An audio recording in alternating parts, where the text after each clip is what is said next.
Assalamualaikum warahmatullahi wabarakatuh.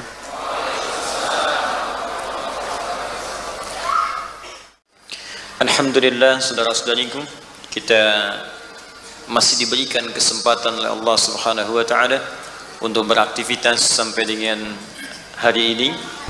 Di malam Jumat ini kita bermohon kepada Allah, semoga Allah anugerahkan keberkahan pada kita semua insyaallah. Pertama, semoga Allah berikan hidayah kepada hamba-hambanya yang sampai malam Jumat ini belum bersyahadat, belum kembali kepada fitrah keislamannya. Semoga dikuatkan hati dan jiwanya untuk bisa bersyahadat sebelum ia wafat kembali kepada Allah Subhanahu wa taala. Yang kedua, kita berdoa khusus semoga dengan musim hujan yang sekarang banyak tercurah menjadi keberkahan untuk kita semua insyaallah. Dan bila pun terdampak di lingkungan-lingkungan kita, semoga dengan dampak itu mampu mendekatkan diri kita lebih dekat kepada Allah Subhanahu wa taala. Kadang-kadang ada sekitaran tanda-tanda kehidupan yang mesti dibaca dengan kekuatan iman kita. Kadang di satu tempat luar biasa airnya naik tinggi, tapi yang tidak masuk hanya masjid bisa. Dan uniknya, ada sementara bagian kita bahkan jarang ke masjid. Jadi kalau dipaksa sampai harus datang ke masjid, ngungsi di masjid, mandinya ke masjid, ke toiletnya di masjid, makannya di masjid, sampai masjid belum ingat Allah juga, lantas mesti ditempatkan di mana lagi untuk mengingat kembali kepada Allah Subhanahu wa taala. Tapi saya ingin berbagi satu doa dalam Al-Quran yang jika dengan izin Allah kemudian musibah tiba, air naik, antum bisa bacakan doa ini, dan ini disampaikan dalam Al-Quran. Setidaknya mudah-mudahan kalau dibacakan dengan penuh keimanan dan keyakinan kepada Allah Subhanahu wa taala, semoga airnya pun tidak masuk ke rumah atau tempat-tempat yang kita naungi. Itu ada di Quran surah ke-11 Hud di ayat ke-48. Ya qila ya nuhuh bilta bisalam. Ada ayatnya? Quran surah ke-11 Hud ayat ke-48. Ada ayatnya? Qila ya nuhuh bilta bisalam. Ada? Di singkatnya, ketika hujan terus-menerus datang di masa Nabi Nuh alaihissalam, sampai kemudian terjadi banjir besar bah, dan Nabi Nuh alaihissalam sudah menyiapkan kapal besar. Kemudian diajaklah ke situ orang-orang yang beriman kepada beliau, lengkap dengan kebutuhan konsumtifnya, baik binatangnya, makanannya, segala rupanya, masuk kemudian ke dalamnya. Tapi ketika masuk diperintahkan oleh Allah, ketika banjirnya mulai datang, bahnya mulai menguat, maka langsung diperintahkan oleh Allah. Qila, dikatakan, diperintahkan, ya Nuh uhbit bisalam. Nuh, silakan naik ke atas perahu itu. Perahu itu bukan sekedar kapal, tapi tempat tinggal beliau, tempat beraktivitas beliau, tempat di situ kemudian beristirahat beliau. Dan itu mengalir di atas air ketika airnya mulai mengalir. Jadi kemudian datang bahnya, datang banjirnya, tapi air tak bisa masuk ke dalam kapalnya, ke dalam bahteranya. Maka di situ kemudian Allah perintahkan, masuklah dengan penuh keselamatan. Jadi selamat di dalamnya. Dan kalimatnya nakirah, umum.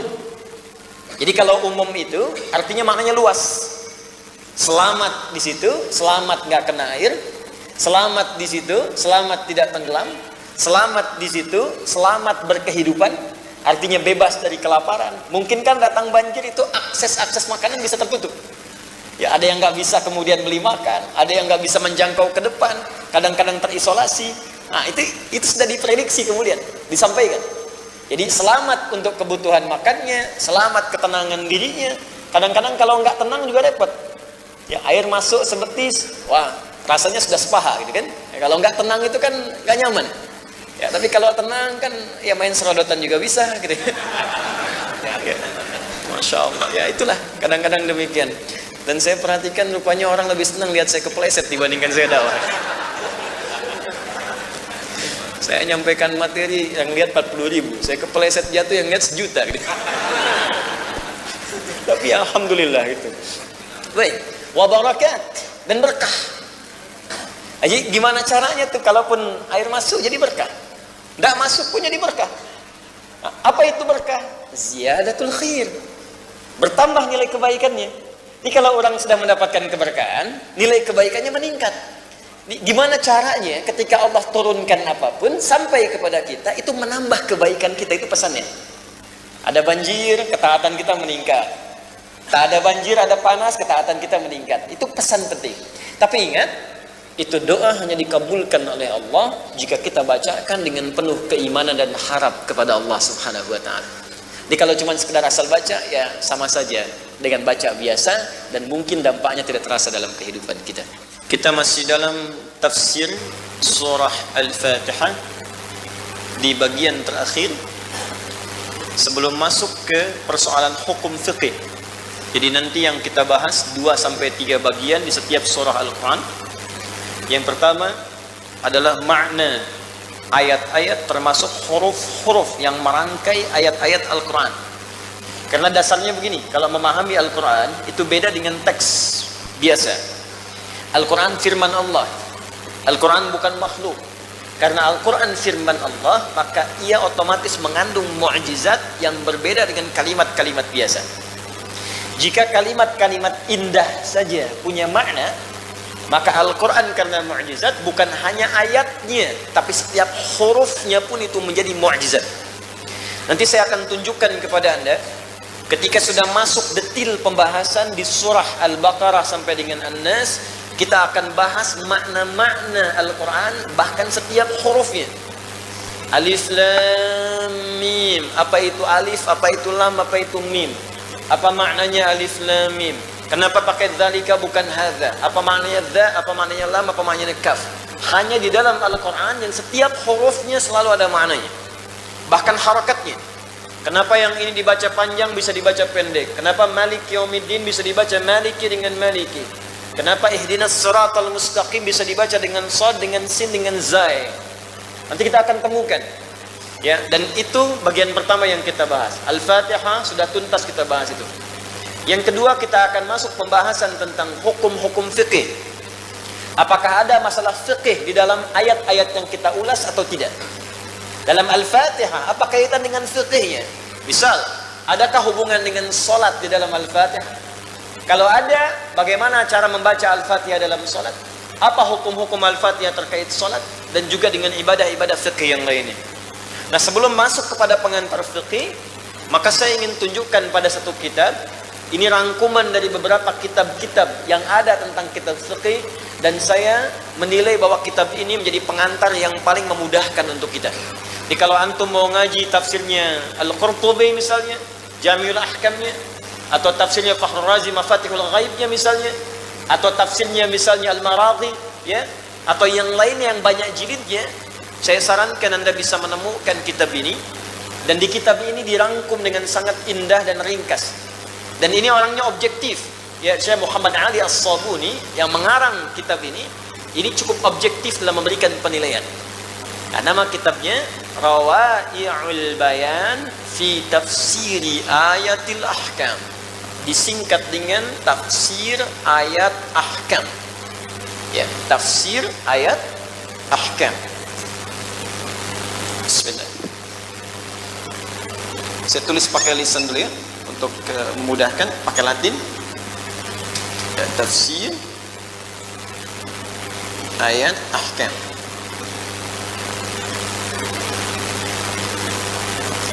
Sekarang Masya Allah antum bisa download langsung, ya, bahkan bisa diinstal di handphonenya. Masukkan ke handphone, cari mungkin untuk terjemahannya, untuk bisa membantu kita memahami secara umum. Tapi saya akan ajarkan dengan versi aslinya bahasa Arab, ya, karena nanti terjemah umumnya tidak bisa mewakili secara khusus makna-makna detail dalam kitab, tapi secara umum bisa membantu, ya, secara umum bisa membantu.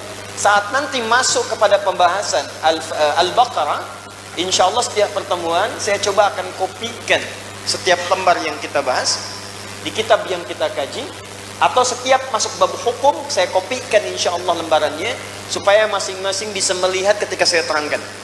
Sepakat ya? Kan tinggal sepakat saya yang copy, ya, saya yang bagikan, antum kan tinggal nerima gitu ya. Kalau sudah seperti itu nggak sepakat juga, tung ingin itu, ya.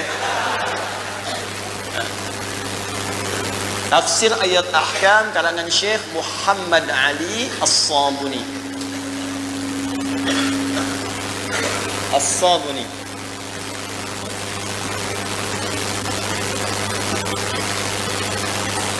Beliau punya kitab tafsir juga, ya, Safwatut Tafasir. Tapi yang saya gunakan ini khusus untuk membahas tentang hukum saja. Jadi ayat-ayat di Quran yang terkait dengan hukum, ada hukum apa di ayat-ayat itu. Jadi dibatasi pada ayat-ayat hukum saja. Tafsir spesifik membahas tentang ayat-ayat hukum dalam Al-Quran. Keunggulan kitab ini, satu, sebelum ia masuk pada pembahasan hukum, ia akan membahas dulu secara umum makna-makna lughawinya, bahasanya.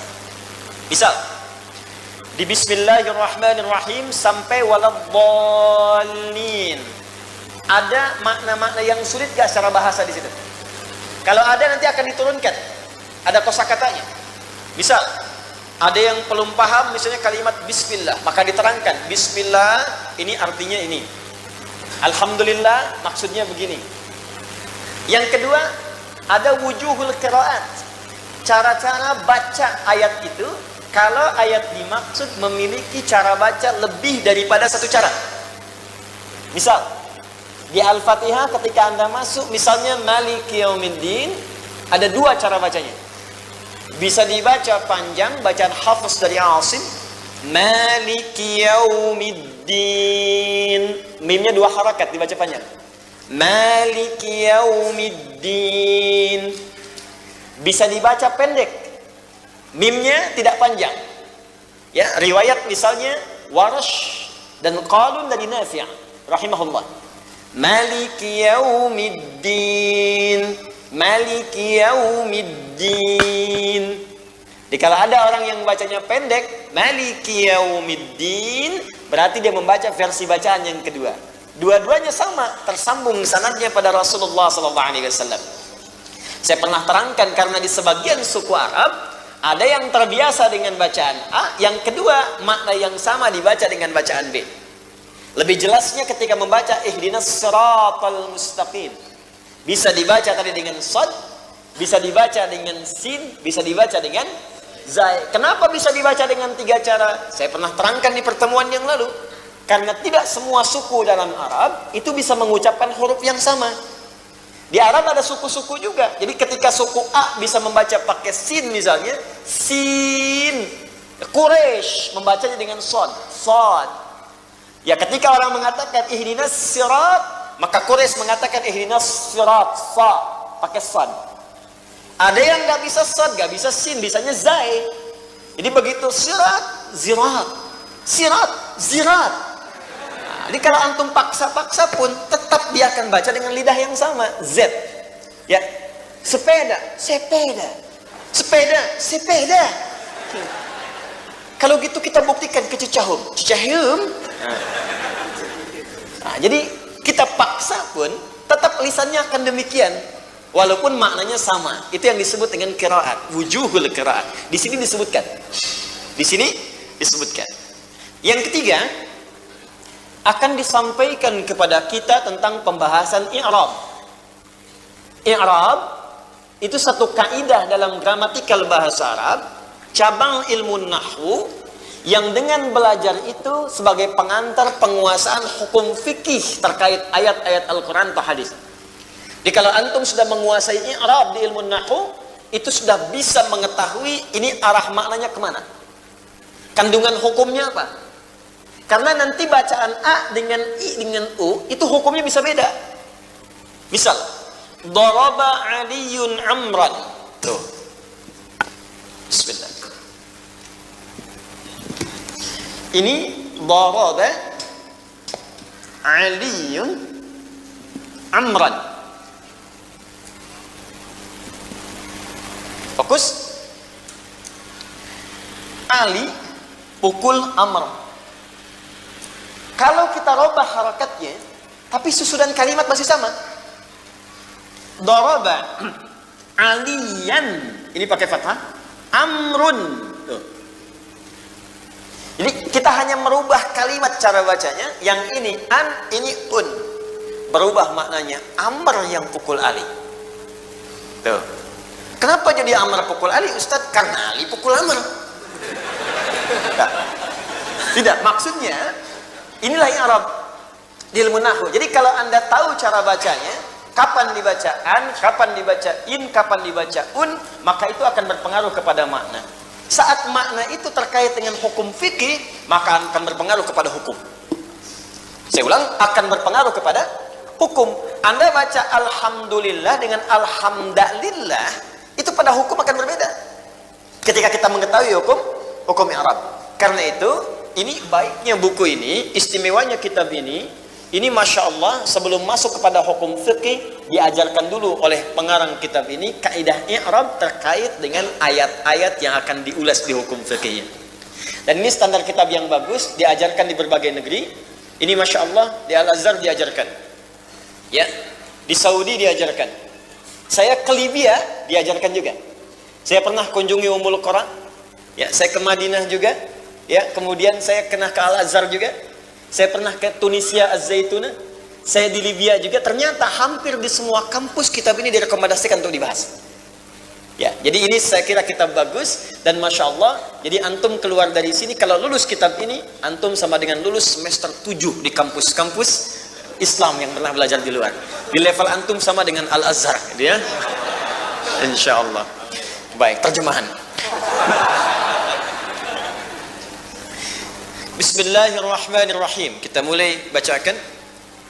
Wujuhul i'rabi. Bentuk-bentuk hukum i'rab terkait dengan surah Al-Fatihah. Ada 4 pembahasan. Setelah itu baru saya masuk kepada hukum fikihnya. Awalan, Bismillahirrahmanirrahim. Pada kalimat Bismillahirrahmanirrahim, al-jar wal majrur fi Bismillahirrahmanirrahim ikhtalafa fihi an-nahwiyun ala wajhain. Masya Allah. Di kalimat Bismillah ada persoalan i'rab, kata penulis kitab ini. Dimohon sabar ya, belajar dengan saya. Bismillah. Terdapat masalah hukum dari kalimat Bismillah ini. Ini Bapak Ibu sekalian, ba ya, ba ini disebut huruf jar. Jar itu sesuatu yang menjatuhkan. Kalau dijatuhkan, biasanya ke atas ke bawah. Ke bawah. Maka harakatnya jatuhkan ke bawah. Kalau harakat di bawah itu, harakatnya namanya apa? Fathah atau dhammah? Kasrah, cepi ya, kasrah. Nih. Kalau di atas cuma 3, 1 fathah, kedua dhammah, ketiga sukun. Itu pasti di atas. Ya, fathah, dhammah atau sukun. Makanya kalau masih di atas sukun. Kalau buahnya jatuh ke bawah, kasrah. Ya. Kalau udah dibuka itu fathah. Jelas ya? Saya pernah dihidangkan di Garut oleh seorang sahabat saya. Begitu dihidangkan, Ustadz, silahkan buat buah sukunnya. Saya bilang, Pak, ini bukan sukun, ini fathah. Sukun masih di atas, Pak. Kalau jatuh ke bawah, kasrah, pecah. Bapak goreng buka begini, fathah. Dihidangkan pada saya makan dhammah. Dia bawa ke isinya di dapur, Masya Allah, dia kira serius. Dan memang saya serius secara bahasa. Ini secara polos datang ke saya di dapur. Dia katakan, Mama, kata Pak Ustadz, ini bukan buah sukun. Apa, Pak? Fathah. Ini kisah nyata di Garut dulu. Ya. Nah, ini jar, jatuhkan ke bawah, kasrah. Jadi kalau ada harfu jar, maksudnya dibacanya dengan kasrah, i ke bawah. Hukum umumnya. Hurufnya nanti ada min, ila, an, ala, fi, rubba, ba, kaf, lam di ilmu nahwu. Min, ila, an, ala, fi, rubba, ba, kaf, lam. Makanya kalau ketemu min, kemudian ila, an, ala, fi, itu pasti setelahnya umumnya menggunakan i. I setelahnya. Ya. Min. Minal jinnati wan. Nah, setelah min pasti kalimat setelahnya i. Minal jinnati wan nas. Minal mahdi ilal lahdi. Ya, pasti setelah min setelahnya i. An juga demikian. Ya, an, ala, fa, fi, rubba, ba, kaf, lam. Ini ada ba. Nah, kata penulis kitab ini di hukum i'rab, antara kalimat bismillah ini ada hukum di sini yang terkait erat dengan pekerjaan yang kita kerjakan dalam kehidupan harian. Apa hukumnya? Yuk kita baca. Jadi antum baru tahu huruf ba saja dengan kalimat bismillah. Ini kalau kita bahas secara i'rab akan berdampak pada aktivitas yang kita kerjakan dalam kehidupan. Apa dampaknya? Mari kita lihat. Satu, madhabul basriyin annahu fi mawdi' rafa' li'annahu khabarun mubtada' mahdhufun wa taqdiruhu ibtida'i bismillah. Madhab basriyin di ilmu nahwu itu ada dua madrasah besar. Satu di Basrah, kedua di Kufah. Dua-duanya di Irak. Ini persaingan besar, seperti kampus besar, dua-duanya bersaing. Kalau kita misalnya di sini ada kampus besar misalnya, misal ada UI, ada ITB, ada Unpad, kan ada acuan masing-masing ya. Nah di ilmu bahasa dulu sampai sekarang itu madrasahnya ada dua yang paling dikenal. Satu Basrah, yang kedua Kufah. Nah, dua-duanya ini ahli pakar di bidang bahasa. Jadi kalau menganalisis ayat ini sampai kepada huruf-hurufnya. Maka bagian madrasah Basrah menganalisis ayat ini, kalimat bismillah, maka mereka sampaikan. Apa kata mereka? Annahu fi mawdhi'i rafa' li'annahu khabarun mubtada' mahdhufun wa taqdiruhu ibtida'i bismillah. Kata orang Basrah, para ahli nahwu, para ahli bahasa, kalimat bismillah ini bukan kalimat biasa, tapi memiliki makna khabar.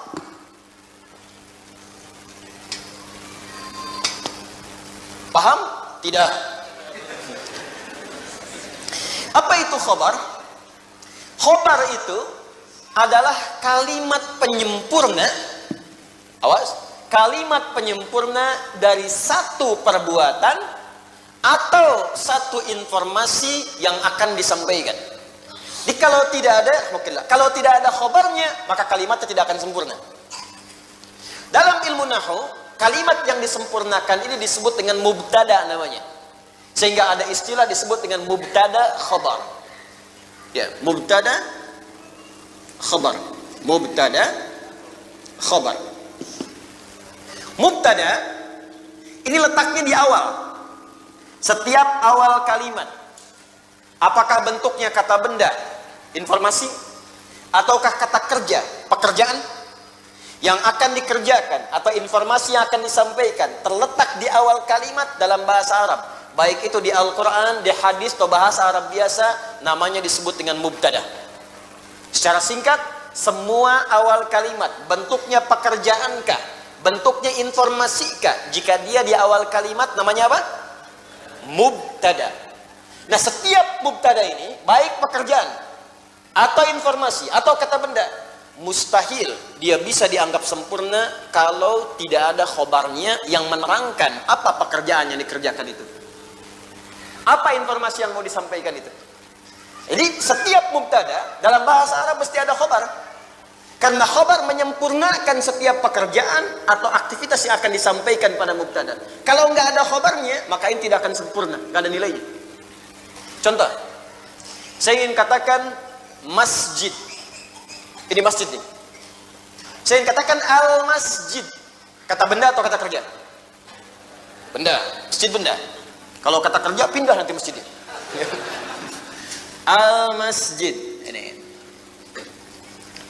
Baik ya. Supaya paham. Al-masjid. Benda. Apa yang mau saya terangkan tentang masjid ini?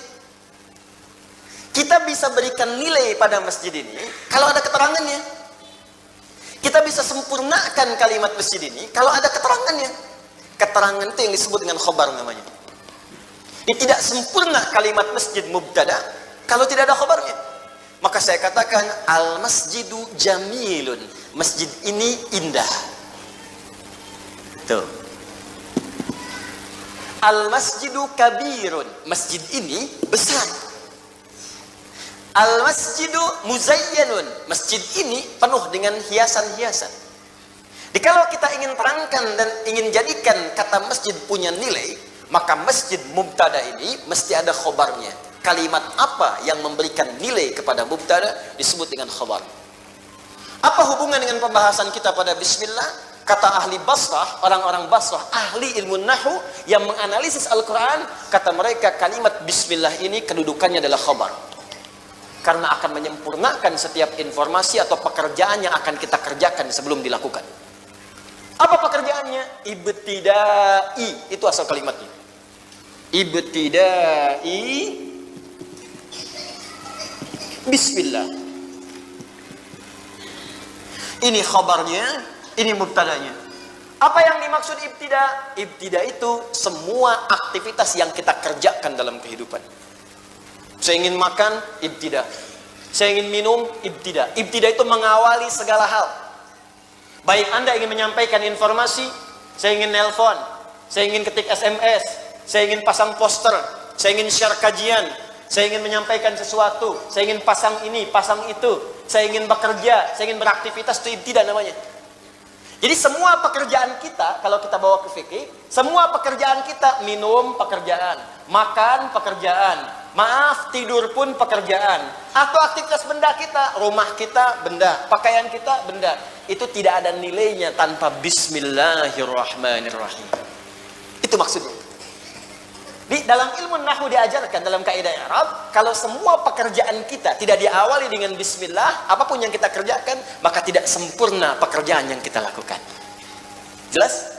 Di secara bahasa pun, semua kalimat-kalimat itu diajarkan pada kita, ingin mengawali apapun secara singkat, ingin mengawali apapun, biasakan, bacakan bismillah, supaya sempurna pekerjaan kita. Kalimat tafsir bahasa ini secara singkat disampaikan dengan kalimat ringan di hadis Nabi berbunyi kullu amrin dzibalin la yubda'u fihi ibtida la yubda'u fihi bi bismillahirrahmanirrahim fahuwa abtar. Semua perbuatan baik la yubda'u ibtida, yang tidak dibuka diawali dengan bismillah secara singkat atau disempurnakan bismillahirrahmanirrahim, maka tidak sempurna, terputuslah dia. Apa yang terputus? Setidaknya pahalanya. Jadi kalau antum mengerjakan sesuatu tidak pakai bismillah di awalnya, maka nggak punya nilai pahala. Misal, contoh langsung ya supaya paham nih. Dan saya tidak akan kurangi, tidak akan tambahkan sampai antum paham. Nih, mau minum misal. Ambil yang paling dekat denganmu, gunakan tangan kananmu. Sebelum minum, bismillah. Alhamdulillah. Jelas? Belum? Bismillah. Jelas? Belum? Bismillahirrahmanirrahim. Jelas? Alhamdulillah. Nah, jadi mau makan, bismillah. Minum, bismillah. Menulis, bismillah. Belajar, bismillah. Kerja, bismillah. Ya, jadi secara bahasa pun sudah dikasih isyarat. Jadi jangankan kita paham fikih, secara ilmu bahasa pun, ilmu bahasa nih. Makanya penting belajar bahasa Arab untuk memahami ayat-ayat Quran. Hadis-hadis Nabi, karena Quran itu disampaikan dengan bahasa kaumnya. Bahasanya bahasa Arab. Paling fasih, jadi kalau nggak ngerti ilmunya, nggak akan paham maknanya. Makanya di ilmu bahasa pun dibahas, kalau tidak diucapkan bismillah, maka kalimat tidak sempurna. Ibtidai bismillah, kerja bismillah, makan bismillah, minum bismillah, belajar bismillah. Kalau tidak pakai bismillah, maka tidak sempurna pekerjaannya. Seperti makna dalam bahasa tidak sempurna, maka pahala kita pun tidak kita dapatkan. Apa faidahnya kalau kita makan minum tidak pakai bismillah?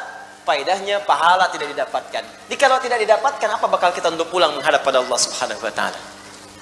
Jelas di sini? Nah, ini bagian yang pertama. Cuman satu aja, belajar jar dan mabrur, jar dan majrur, dan kita praktekkan dalam hukum fikih. Paham?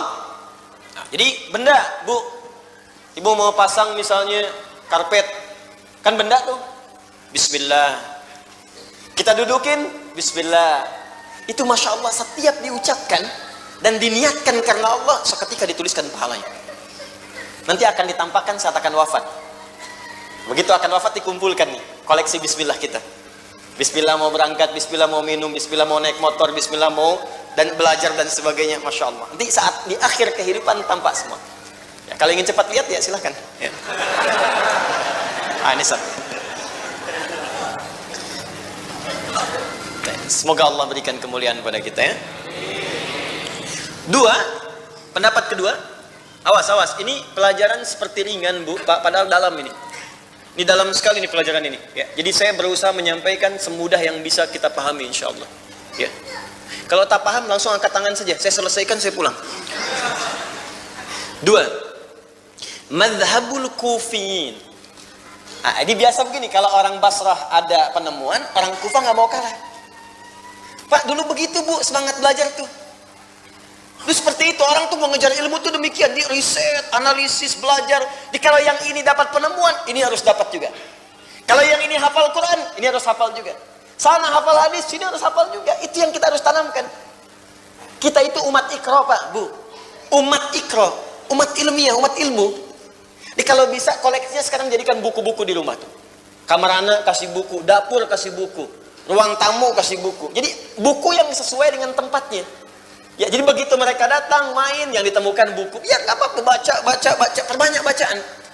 Dengan bertambah wawasan, bertambah pengetahuan, kita umat ikra. Dulu levelnya sampai pada persaingan riset dan penemuan.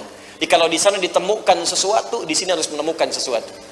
Begitu orang Basrah menemukan ibtidai bismillah, nggak sempurna kalau tidak diucapkan bismillah setiap amalan pekerjaan kita, maka orang Kufah menemukan analisis yang lain yang bersandar pada isyarat-isyarat Al-Quran dan Sunnah juga. Apa isyaratnya? Kita bacakan. Sabar. Udah bunyi pip. Sebentar. Saya bacakan ini dulu baru kita jeda. Madhabul Kufiyin. Sedangkan orang Kufah, orang-orang Kufah, para pembelajar di Kufah, sarjana-sarjana Kufah berpendapat annahu fi mawdhi'in nasab bi fi'lin muqaddarin wa taqdiruhu ibtada'tu bismillah. Kalau yang pertama tadi rafa, tinggi. Ini kalau orang mengawali kegiatan diawali dengan bismillah maka ditinggikan oleh Allah. Sifatnya mubtada di ilmu Arab. Kalau dikerjakan ditinggikan bertambah pahalanya, dituliskan pahala. Tapi kata Kufah itu bukan rafa tapi nasab. Nasab. Dan ada kalimat sebelumnya bukan ibtida, namanya ibtada'tu. Tuh. Ada-ada aja padahal kalimatnya sama-sama juga gitu, ya. Bismillah, Masya Allah. Yang ini, yang Basrah, ibtidai bismillah.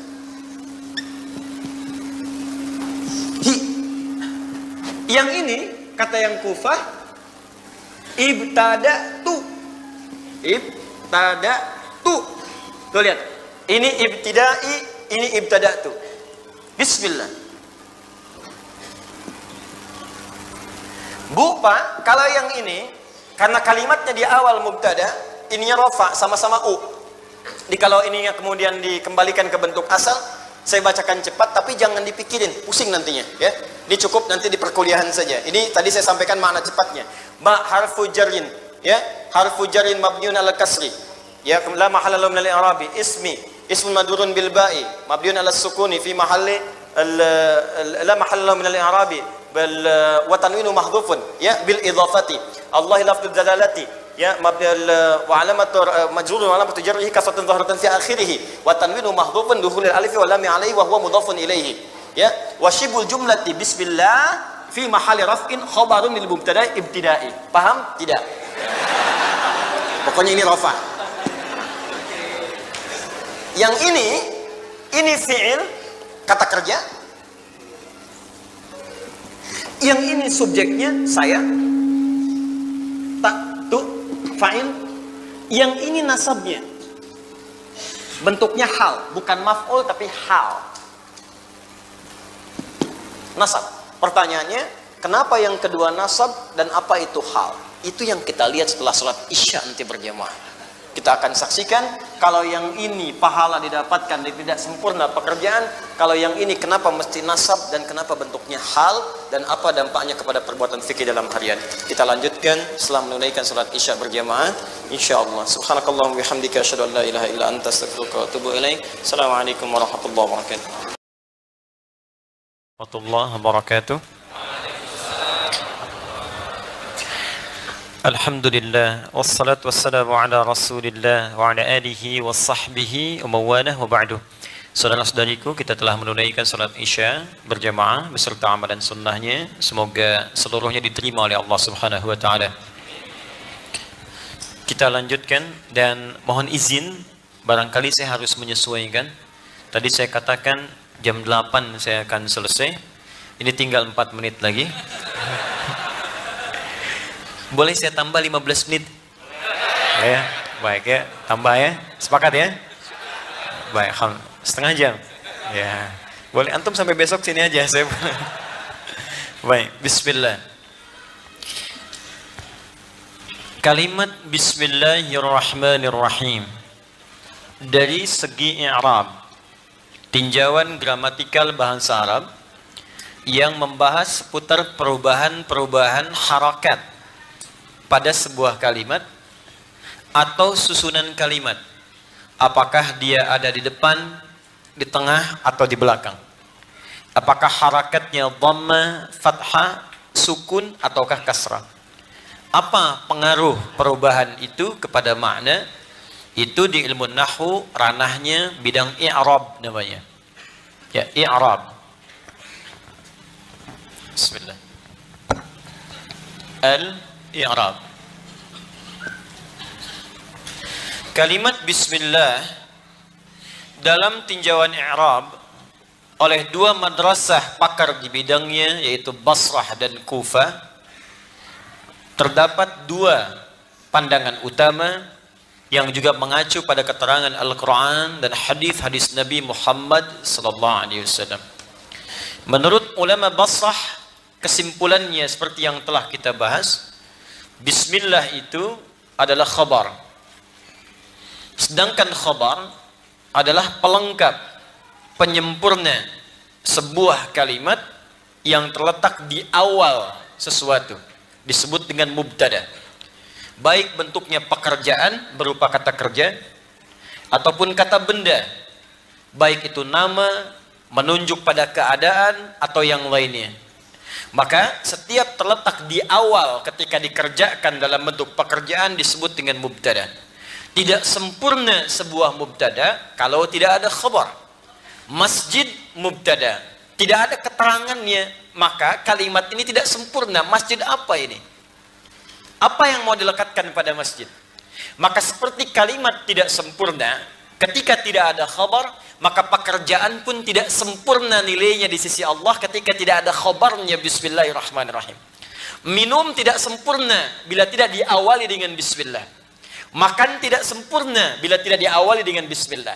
Maka tidak ada nilai dari pekerjaan kita kalau dikerjakan tanpa bismillahirrahmanirrahim. Alhamdulillah. Maka itu kalimatnya berbunyi, kata orang-orang Basrah, ibtidai, semua awal perbuatanku itu bismillah, mesti diawali dengan bismillah sebagai pelengkap dari semua pekerjaan itu. Ini yang dimaksudkan sabda Nabi SAW, kullu amrin dhibalin la yubda fihi bismillahirrahmanirrahim fahuwa abtar. Setiap perbuatan baik yang tidak diawali diniatkan karena Allah dengan membacakan bismillahirrahmanirrahim atau disingkat bismillah, maka terputus nilai pahalanya, tak sempurna keadaannya dalam pandangan Allah Subhanahu wa taala. Jelas di sini? Maka ini korelasi ilmu bahasa terkait dengan aktivitas yang menjadi ranah fikih dalam harian kita. Ini korelasinya. Kemudian kata ulama Kufah, madhabul Kufiyin yadhhabuna ala anna kalimat bismillah atau bismillahirrahmanirrahim laisa birafa' bil mubtada wa innama nasab. Bukan bentuknya khabar untuk mubtada, bukan bentuknya rafa' tapi nasab dan menjadi hal. Kalau yang tadi khabar bentuknya rafa', kalau yang ini nasab bentuknya hal.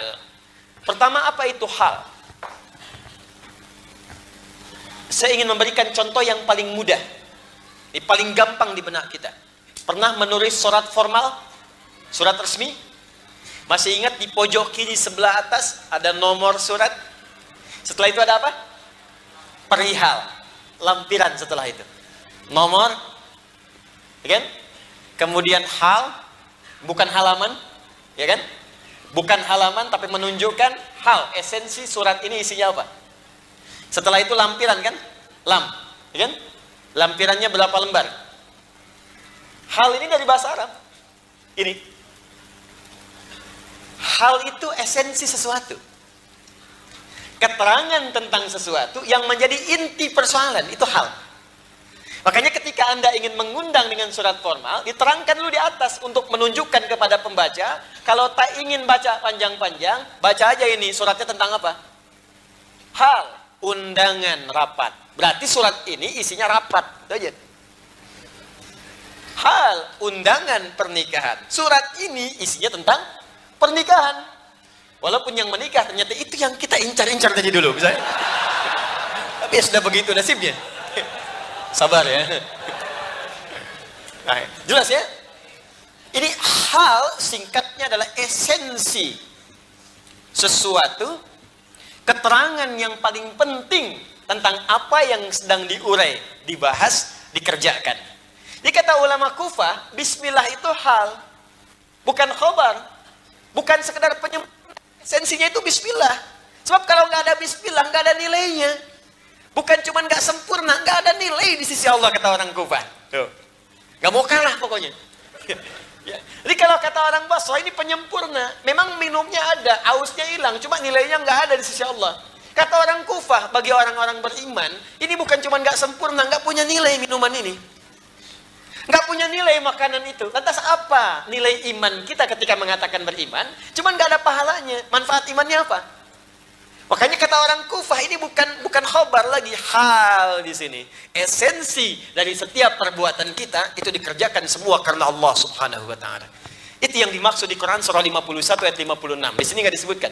Wa ma khalaqtul jinna wal insa illa liya'budun. Tidaklah aku ciptakan jin dan manusia kecuali semua pekerjaannya mesti ibadah. Itu yang disebut dengan ihsan. Hadis Muslim nomor hadis yang ke-8. Di Al-Arba'in nomor hadis yang kedua. An ta'budallaha ka'annaka tarah fa illam takun tarahu fa innahu yara. Engkau menjadikan semua perbuatanmu sebagai ibadah. Minummu ibadah, makanmu ibadah, kerjamu ibadah, bacamu ibadah, nulismu ibadah. Itulah esensinya. Di hidup kita itu untuk ibadah. Kalau enggak untuk ibadah, yang nggak ada esensi kehidupan. Kalau cuma makan, hewan pun makan. Kalau cuma monyet untuk minum, monyet pun minum. Lantas apa bedanya manusia dengan monyet? Nah, apa bedanya? Bahkan hewan pun bertasbih. Elang bertasbih, singa bertasbih. Nggak percaya datangin kandang singa, dengerin. Ya, semua bertasbih karena Allah. Jadi hewan aja ibadah. Tumbuhan saja ibadah. Makanya kita diminta memperlakukan tumbuhan dengan baik. Jangan rusak tanaman. Jangan-jangan yang antum cabut sembarangan itu sedang tasbih sisi Allah. Yang Anda gunduli pohon itu menyebabkan banjir bandang dan sebagainya. Dosanya banyak tuh, berlipat tuh. Mungkin sedang berzikir di hadapan Allah. Tiba-tiba dicabut. Cabut. Anda siapa gitu? Dosanya besar. Ya, dan hewan-hewan itu bertasbih sampai masanya tiba. Apa masanya tiba? Bagi hewan ternak disembelih. Jadi memang diciptakan itu untuk menjadi konsumsi bagi manusia. Dan itu memang ibadahnya di situ. Ada yang jadi hiasan, ya. Ada yang untuk didengar suara keindahannya, burung beo, burung nuri, bukan untuk disembelih. Ya, pesan ke restoran, burung nuri yang juara nomor 1, ya nggak bisa. Ya, itu untuk dinikmati. Ada yang keindahan, ada yang digunakan. Itu tasbihnya di situ, fungsinya di situ. Tapi untuk kita, esensinya ya Bismillah itu. Lakukan sebagai ibadah karena Allah. Itu poinnya. Nasab itu, kalau di kaidah bahasa biasa, nahu biasa, jurumiyah misalnya. Jurumiyah, ya, karangan As-Sunhaji, Al-Imam As-Sunhaji. Mengarang kitab nahu pemula namanya, untuk pemula, namanya jurumiyah. Kenapa disebut jurumiyah? Karena saat mengarang kitab ini untuk anaknya. Bapak bikin karangan untuk anak, Pak. Contoh ulama dulu tuh. Makanya Bapak Ibu saya sarankan kalau ngaji dengan saya ke sini, bawa catatan. Insya Allah habis buku saya, sekarang sedang dicetak yang terbaru. Untuk metode praktis detil untuk hafalan, nanti saya akan bikin kelas terbuka sebagai janji saya untuk bisa menepati yang kemarin kita ikrar untuk teknis hafalan. Jadi saya bimbing, sebulan kita pertemuan, saya bikin kelas, jadi sekolah terbuka. Setelah itu saya cetak lagi insya Allah untuk buku tulis. Ya, tulisan itu jaga, tulis, rapikan. Nanti sempurnakan, berikan kepada keturunan kita, ajarkan lagi. Seperti itu caranya. Itu ulama kita begitu dulu. Di anaknya mesti lebih pandai dari orang tuanya, karena tantangan dia di masa depan lebih daripada kita sekarang. Pekerjaan bupati dulu sekarang dikerjakan lurah. Jadi kalau Anda memberikan anak Anda pendidikan yang kurang sekarang, akan kerepotan dia di masa depan. Maka berikan catatan kita sekarang, kumpulkan dengan baik, wariskan. Kalau bukan kita yang hafal Qurannya, anak apa yang hafal insya Allah. Kalau bukan anak kita, cucu kita insya Allah. Berdoa minta. Toh Syafi' Di zaman sahabat, Syafi'i ya tersambung kepada Rasulullah SAW zamannya, sahabat mulia, ya bersambung dengan Nabi, mengambil ilmu dari Nabi, itu berdoa kepada Allah, minta yang jadi siapa? Cicitnya, namanya Muhammad, punya bapak namanya Idris, punya kakek namanya Al-Abbas, ya sampai kakeknya lagi Sa'ib, kakeknya lagi Syafi'i. Di kakek ketiganya, buyutnya itu berdoa yang jadinya Muhammad. Karena ngambil aja doa ke atasnya yang paling tinggi nasabnya Syafi'i itu, maka disebutlah Asy-Syafi'i. Itulah Al-Imam Asy-Syafi'i, Muhammad bin Idris bin Al-Abbas bin Sa'ib bin Syafi'i, dikenal dengan Asy-Syafi'i. Padilah buyut. Mungkin antum yang bangun malam, ya Allah jadikan keluarga kami ahli Quran. Yang hafal mungkin cicitnya yang ke-9, keturunan kesekian, tapi dia akan jadi kebanggaan Anda di yaumul kiamah. Anda akan berada di belakang dia, diganting Anda, dan jadi kebanggaan Anda. Yang hebat ketika dibukakan, ternyata dia menjadi penghafal Quran karena doa Anda di keheningan malam itu. Itu yang indah, dan pahalanya ngalir.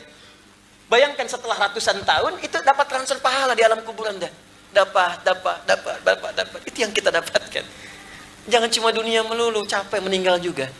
Cari akhirat. Dunia akan ikut. Mau sampai kapan sibuk dunia itu? Mau sampai kapan? Kita akan pulang. Yang tidak apa-apa kita kerjakan, tapi niatkan bismillah, dagang bismillah, bekerja bismillah. Kalau sudah begitu, nanti yang haram-haram keluar sendiri. Kan mustahil. Bismillah. Korupsi nggak mungkin pakai bismillah. Hanya orang gila yang korupsi pakai bismillah. Nggak mungkin. Yang gila itu nggak waras, kalau nggak waras nggak ada hukum. Ya, artinya apa? Mustahil orang dekat dengan berbuat masih. Ini sebetulnya nanti bagian yang gampang, Pak. Cukup dengan bismillah akan terjaga dari kita dari tubuhnya, dan mereka terus. Karena itu menggunakan masal. Nah, kembali ke jurumnya tadi, Imam As-Sunhaji tuliskan untuk anaknya yang paling ingat. Cuman kalimat-kalimat pakai wajibnya. Jadi anaknya kan senang diri. Maka diarahkan dari itu kepada lirik ajaran. Boleh pada dalam Islam ngajarin anak-anak. Ya, satu-satu adalah tauhid. Ya, tauhidnya sama Allah Esa. Dua kita harus sholat. Tiga kita bacakan. Boleh. Satu aku saya minggu ini memang saya juga. Itu boleh, silakan aja dan ada. Sama silakan ajarkan. Jadi dia harus dulu begitu. Al-kalamu wal-lafdhu murakkabul mufidu bil waqti wa sabu talaqatu istifafil ma'aful wa anis wa man yaqulu wa fi nafsi wa lam kana bi zamanin waqan. Paham? Tidak. Cuma bacanya begitu dituliskan, tulis jadi syarahnya ada. Setelah ditulis berdoa kepada Allah. Ini ada juga minta supaya karya itu bermanfaat. Setelah bawa ke rumah, rapikan, tulis. Kalau mau minta ijazah sama Ustaz. Sampaikan Ustaz, saya mau jadikan begini. Perkataannya, Ustaz siapa aja yang mengajarkan kamu kebaikan? Kamu tuliskan. Lalu berdoa kepada Allah, ya Allah jadikan tulisan saya bermanfaat untuk dunia dan akhirat kami ya Allah, untuk keluarga kami ya Allah. Dibaca sama anak, dipelajari, berkah itu. Betapa banyak orang tua ngajarin anak, orang tuanya bukan penghafal, suruh pakai nomor, pakai ayat, anak itu penghafal. Berkah di situ ada. Maka beliau kemudian berdoa, datanglah ke sungai, airnya sedang mengalir. Air sebenarnya jamaah yang kata mengalir disebut dengan jara yajri. Yang kata beliau ini, kalau Allah ridha dengan tulisan saya, maka saya lemparkan juga air di sungai itu berdasar dengan alir yang mengalir. Kalau Allah ridha, tintanya akan keluar. Kalau Allah tak ridha dengan tulisan saya, maka tintanya akan mengalir berdasarkan dengan air yang mengalir. Tinta sama dulu kan ada sejarah ya. Ya, udah luntur kan. Begitu dilemparkan kata beliau jarmia. Bukan disuruh tintanya melekat. Beliau ingin tahu, bukan disuruh tintanya melekat, tapi yang beliau katakan, ayo air kencang, ngalir terus. Saking ingin tahunya Allah dibawa yang lain. Dia bukan berharap tintanya menempel, tapi ingin menguji. Ayo terus air. Ingin tahu saya itu ikhlas gak tulis. Padahal gak ada manfaatnya. Ternyata Allahu Akbar, tintanya tetap melekat kemudian tempat di Indonesia. Kokoh.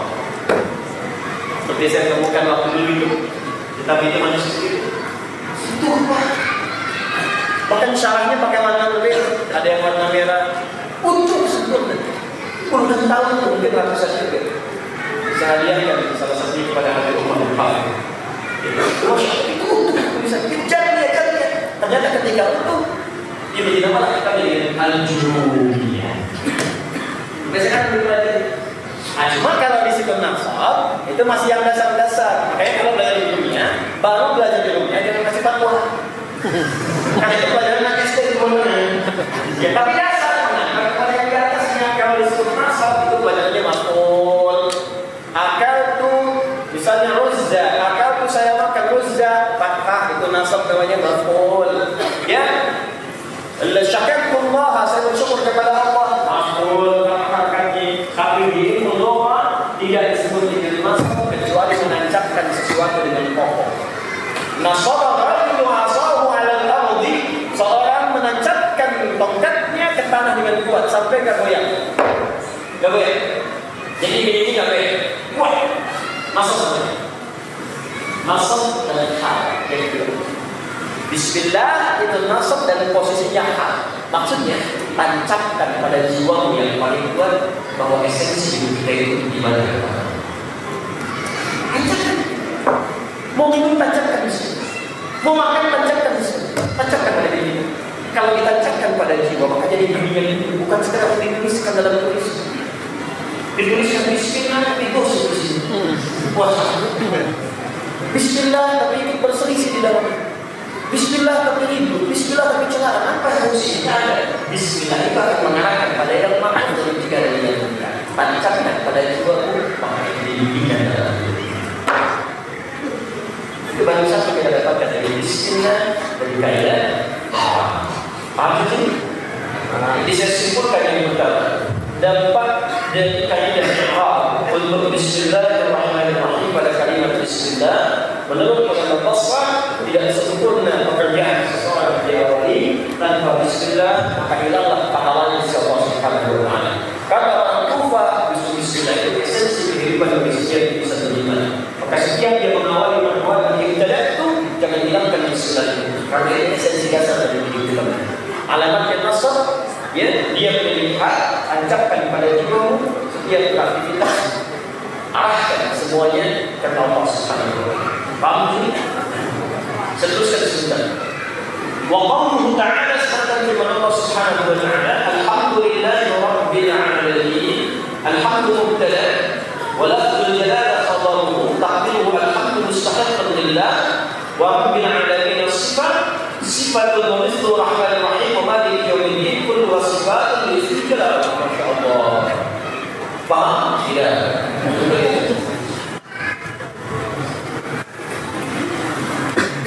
Ini siapa?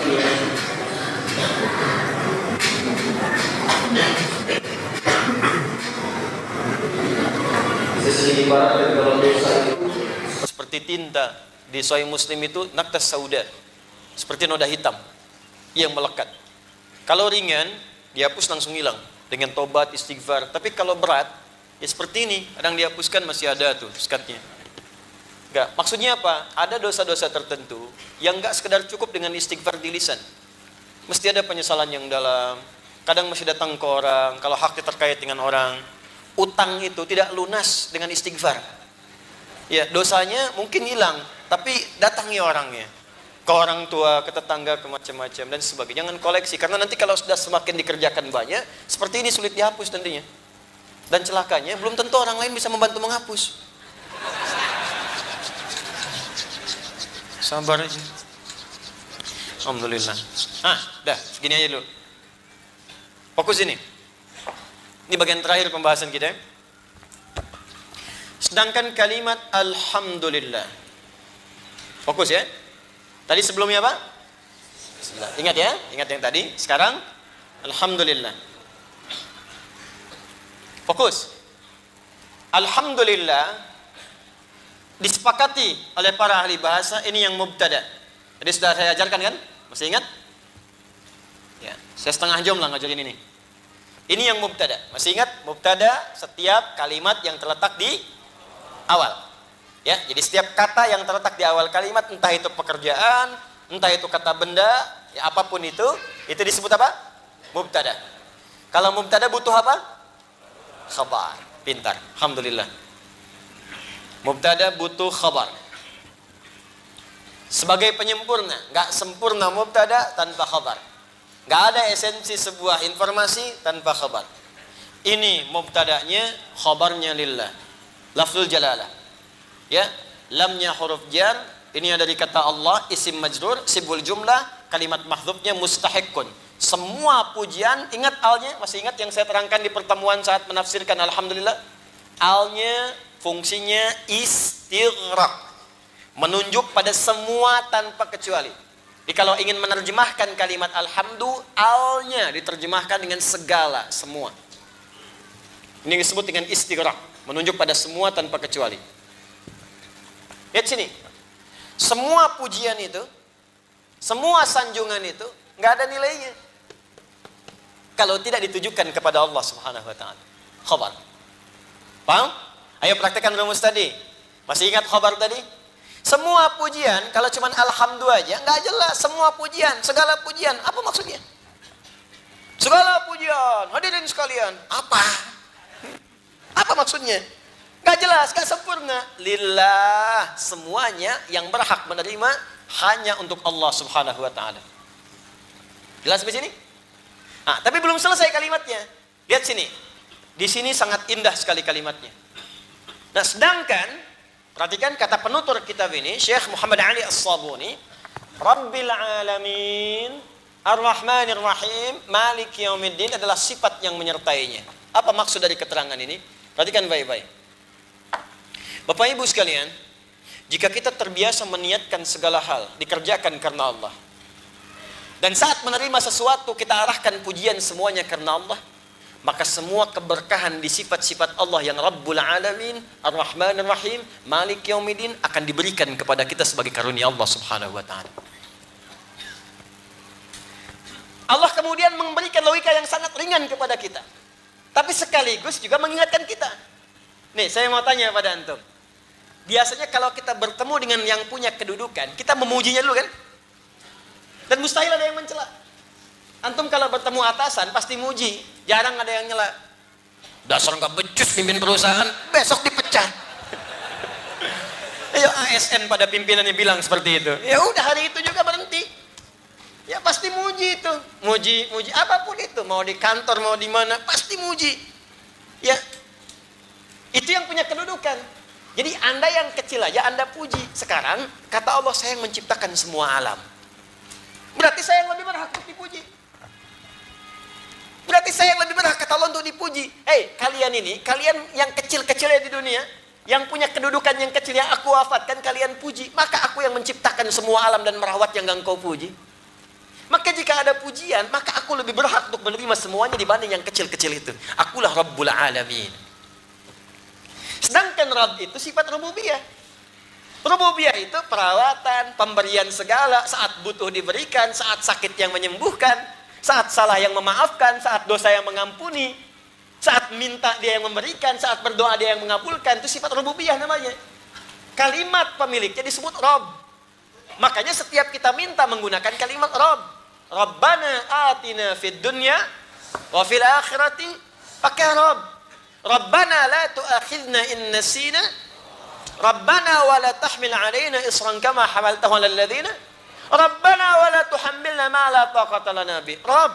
Rabbana zalamna wa in lam taghfir wa tarhamna lanakunanna minal Rabbi ighfirli wa li warhamhuma kama rabbayani. Selalu Rabb. Kenapa? Karena kita minta kepada Allah, karena tahu Allah yang merawat. Kita punya salah pengen diampuni. Rabbana zalamna anfusana. Rabbana la tu'akhidna in nasina wa akhtana. Kita pengen orang tua kita dirahmati. Rabbighfirli wa li walidayya warhamhuma. Rabb. Kita pengen dunia senang, akhirat senang. Rabbana atina fid dunya hasanah. Karena Allah yang punya. Rabb. Nah kata Allah, kalau kalian ingin semua kemudahan itu, maka arahkan semua pujian kepada Allah. Awali dengan bismillah, tutup dengan hamdalah. Maka keberkahan itu diberikan. Makanya dulu guru-guru saya selalu mengajarkan begini, kalau minum, buka dengan bismillah. Maksudnya sebelum minum, bismillah. Selesai minum, hamdalah. Puji Allah. Maka minuman ini akan berkah. Walaupun cuma satu teguk, maka dia akan jadi energi untuk beribadah kepada Allah Subhanahu wa ta'ala. Silahkan cek, jarang ada ustadz makan banyak tuh, jarang. Kecuali di tempat orang soleh, pasti rakus makannya. Pasti banyak makannya itu. Ya, tapi jarang ulama dulu itu sedikit makan, sedikit minum. Ya. Sekarang kan kembali ya, sedikit-sedikit makan, sedikit-sedikit minum. Itu berkah itu Pak. Nggak percaya silahkan. Ya. Bahkan ada Syekh Sya'rawi mengatakan, riwayat yang tersambung ke atas, beliau sama mufasir besar, setiap minuman ataupun makanan, jika kita memulai dengan bismillah dan mengakhiri dengan hamdalah, maka tidak ada sedikit pun bagian untuk setan mendapatkannya. Tidak dapat bagian. Kalau sudah setan nggak dapat, maka sudah, artinya keberkahannya sempurna 100%. Mia fi mia. 100% berkah. 100% sempurna. Nah, saya tanya sama antum, dari sekian antum makan dan minum sampai sekarang, berapa yang sudah jadi bismillah dan hamdalah? Nih, pakai pakaian, bismillah nggak? Selesai hamdalah nggak? Doanya dipakai nggak? Oh? Tuh, coba kita mau tidur bismillah, bangunkan alhamdulillah. Alhamdulilladzi ahyana ba'da mamatana wa ilaihin nusyur. Itu kan diajarkan terus tiap hari. Disandingkan. Nah, kalau itu dikerjakan dengan baik, makanya setelah Rabbil Alamin muncul lagi Rahman dan Rahimnya. Coba kan Allah nggak cukupkan pada kalimat Bismillahirrahmanirrahim. Begitu hamdalah dimunculkan, Rahmannya ditambah, Rahman dan Rahim. Rahman sifat dunia, Rahim sifat akhirat. Diberikan kemudahan rahmat dunia, rahmat akhirat diberikan. Malik Yaumiddin, rahmat di hari penghisaban. Saat semua merasakan kesulitan, ketakutan luar biasa. Ya, mohon maaf, semua berlari. Dia nggak peduli mau teman, bapak ibu pun ditinggalkan. Wa ummihi wa abi wa sahibati wa bani. Ya, semua ditinggalkan, nggak kenal lagi. Maaf ya Pak, Bu, tolong renungkan dengan baik. Renungkan ya Allah, Allahu Akbar, Allahu Akbar, Allahu Akbar. Kalau terjadi gempa aja, kan semua lari Pak. Udah nggak peduli teman. Gempa digoyang aja lari semua. Coba Allah, apa nggak sadar gitu ya? Nggak kerasa kita akan menghadapi situasi itu. Ini kan banyak tandanya sekarang, banjir. Sudah semuanya capek macam-macam. Nanti gempa semua lari itu, lari, nggak peduli, nggak teman akrab, nggak peduli. Itu kan tanda-tanda kecil. Nanti lebih dahsyat lagi, semua ditinggalkan. Udah nggak peduli bapak, nggak peduli ibu, nggak peduli macam-macam. Kecuali ada iman yang sangat kuat melekat pada jiwa. Amal soleh yang dikumpulkan. Orang-orang itu tenang. Makanya meninggalnya pun tenang. Ya ayuhan nafs, ya Tuhan nafsul mutmainnah, tenang. Di kuburannya tenang. Di akhirat pun dibersamakan dengan keluarganya. Apalagi ahli Quran, udah itu kumpul. Kalau keluarga sering tilawah, rajin, saling mendoakan, itu kumpul tenang. Tapi akan terjadi satu situasi yang dahsyat. Nah, rahmat Allah diturunkan pada hari hisab. Semua orang itu tegang semuanya, makhluk tegang, takut. Ada yang pengen nukar dengan harta yang pernah dapatkan di dunia, nggak bisa kata Allah, nggak bisa. Ada yang pengen lari, ada yang majukan ininya, majukan itunya, ada yang berdebat, ada yang anak buah bilang karena pimpinan saya ini ya Allah nih, saya nggak pernah sholat nih. Karena dia ya Allah saya meninggalkan sholat. Karena dia ya Allah saya maksiat. Timpakan azab kepada 2 kali lipat ya Allah. Saling berdebat. Makanya cari teman yang baik. Cari pekerjaan yang baik. Rezeki kita itu udah diatur. Meninggal juga. Tapi kan surganya belum jelas. Hisab masih menegangkan. Ayo, apa masih mau mengabaikan sholat demi dunia? Ya, 1 juta 2 juta. Hanya untuk meninggalkan sholat. Begitu dapat gajian meninggal. Apa yang untuk banggakan di hadapan Allah? Jangan takut kita masih hidup. Rezeki kita akan dijamin. Tapi kemuliaan itu perlu diraih gitu, teman-teman. Itu tolong ingat baik-baik. Mungkin nanti kalau saya wafat ada yang mengajarkan, yang lain. Ingat itu. Ya, kita satu saat akan kembali, akan pulang kita. Jadi diingat yang betul, perbaiki lagi. Sering istighfar malam-malam bangun. Nggak harus semua tahu. Mungkin pasangan kita lihat tuh kalau capek, dah harus dibangunkan. Kita lah yang istighfar. Tatap wajahnya satu-satu. Dan itu indah nanti. Coba usahakan nanti bangun lihat. Lihat anak. Ini yang kita gendong-gendong, kita timang-timang, ketemu lagi nggak di akhirat? Kadang-kadang tuh cepat menghadirkan kekuatan kita untuk mendekat kepada Allah.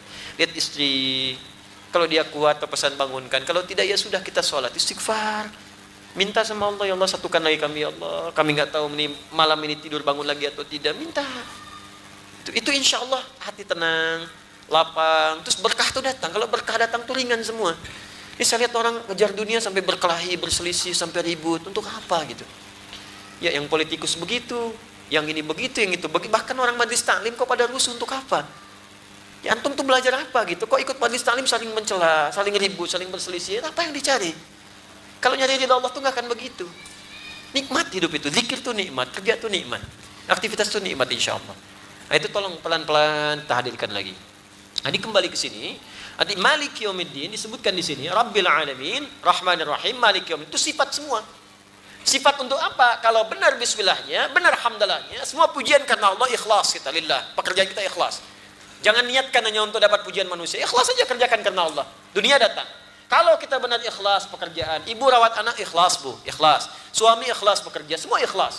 Niatkan bismillah. Nanti sifat-sifat Allah yang tadi akan datang dengan rahmat dan berkahnya.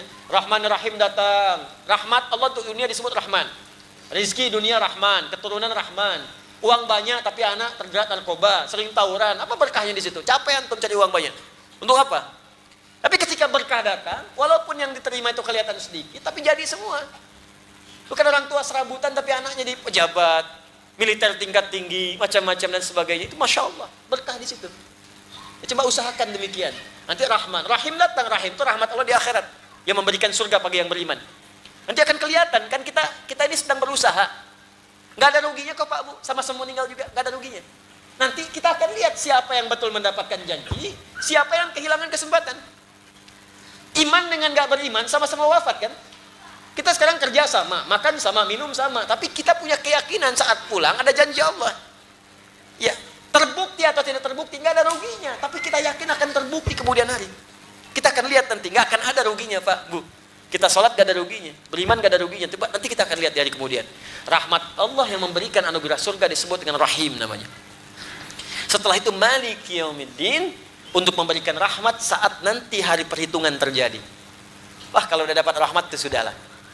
Nggak tahu tiba-tiba kelihatannya ahli neraka aja. Wah, ini neraka udah banyak dosanya. Dia nggak tahu di ujung hidupnya dia taubat kepada Allah. Oke, di Al-Arba'in itu masih ingat?